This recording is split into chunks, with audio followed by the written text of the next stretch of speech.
सुनने वाले संक्षेप में ये जान जाएं कि अरुणा सिंह जो है इंडिया अगेंस्ट करप्शन अवध प्रांत की अध्यक्ष थी। अवध प्रांत का मतलब आप मोटे तौर पे समझिए उत्तर प्रदेश का जो पूरा संगठन था आईएसी का, उसकी अध्यक्ष थी वो, और बहुत मजबूत स्थिति में थी। दिल्ली आती थी, रहती थी, वहां पे केजरीवाल जाते थे, संजय सिंह जाते थे।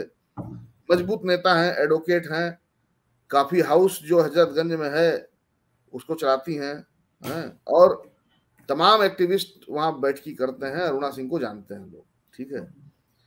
अरुणा सिंह को कैसे संगठन में संजय सिंह ने जी न्यूज का इस्तेमाल करके एक स्टिंग का, फर्जी स्टिंग का साइडलाइन किया, उसकी कहानी है। अब पूरी कहानी पढ़ने के लिए किताब पढ़ लें, लेकिन ये जो टैक्टिक्स है इस पार्टी के भीतर कि जो कोई भी अरविंद केजरीवाल या उनके कोटरी के पॉलिसीज पर सवाल उठाए, बात करे, उसको कैसे साइडलाइन किया जाए, ठिकाने लगाया जाए, वो तो हम लोग योगेंद्र यादव और प्रशांत भूषण से जानते हैं अच्छे से।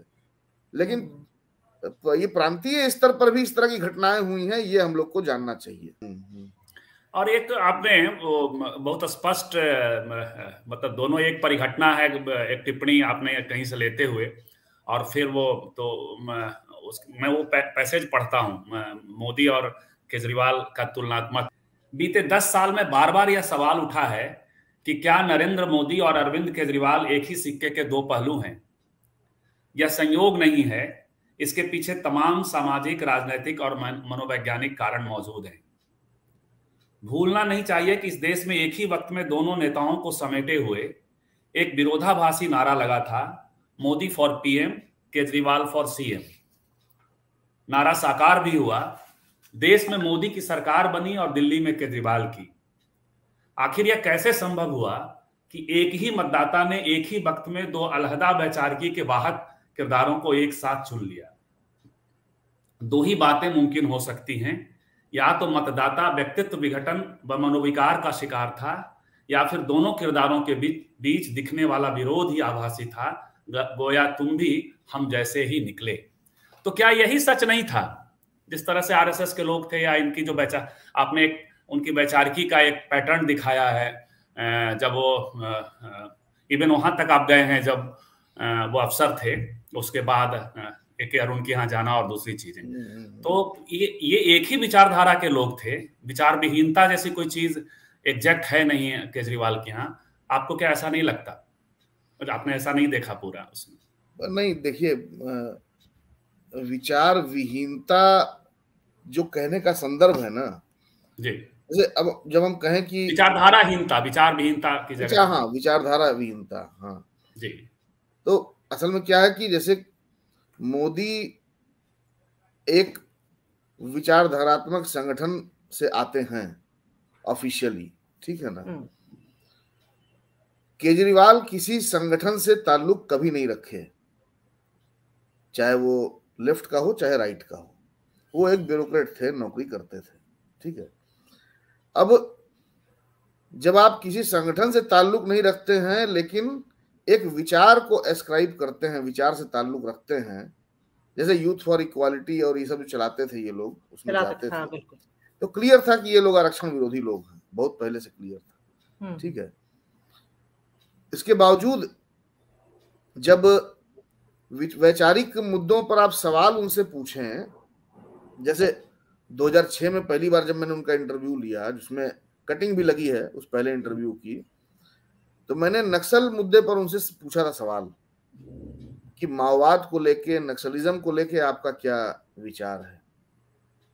उन्होंने कोई जवाब नहीं दिया था, मुझे याद है, कोई जवाब ही नहीं दिया था। तो मतलब ऐसा है कि जब आप ऐसे मुद्दों से बचते हैं जहां पे आपको टैग किया जा सके वैचारिक रूप से, जिसपे मैं चुप रहूं, उसको आप समझें कि उससे अनिवार्य असहमति हमारी नहीं है टाइप, और जिस पर बोलूं वो मेरा विचार है, ये आपने कोट किया है उनको। हाँ जी, यही बात है दरअसल। तो जब आप बोलेंगे ही नहीं तो लंबे समय तक लोग जानेंगे नहीं कि आप क्या मानते हैं, क्या जानते हैं चीजों के बारे में। अब आज की तारीख में जब आप देशभक्ति का सिलेबस लगा रहे हैं और फ्री में तीर्थाटन करवाने का वादा कर रहे हैं चुनाव जीतने पे, तो चीजें समझ में आ रही हैं व्यापक स्तर पे।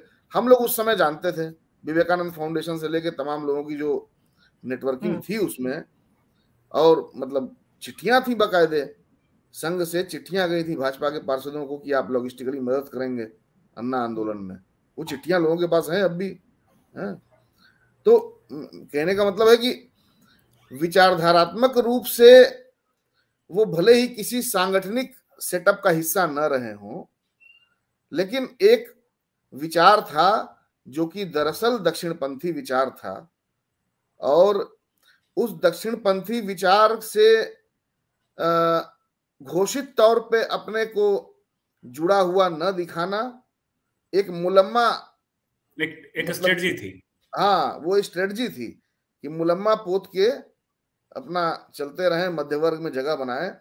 इसीलिए आप देखेंगे कि अंत में, एकदम किताब के अंत में जब मैं जाता हूं तो उसमें एक आशंका मैंने जाहिर की है कि जब मोदी और आरएसएस की राजनीति से लोगों का पेट भर जाएगा, मतलब आपको सब मिल गया, हिंदू राष्ट्र मिल गया, ये मिल गया, वो मिल गया, लेकिन पेट तो खाली है, बेरोजगारी है, नौकरी है नहीं, भुखमरी है, तब आपको ऐसी पॉलिटिक्स चाहिए होगी इस देश के लोगों को जो पहले पेट भरे, नौकरी दे, और साथ में जो है ये गाय गोरू गोबर करता रहे, उससे कोई दिक्कत नहीं है।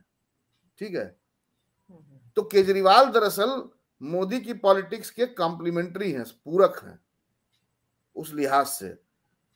दोनों का इकोनॉमिक मॉडल एक है, इकोनॉमिक मॉडल में कोई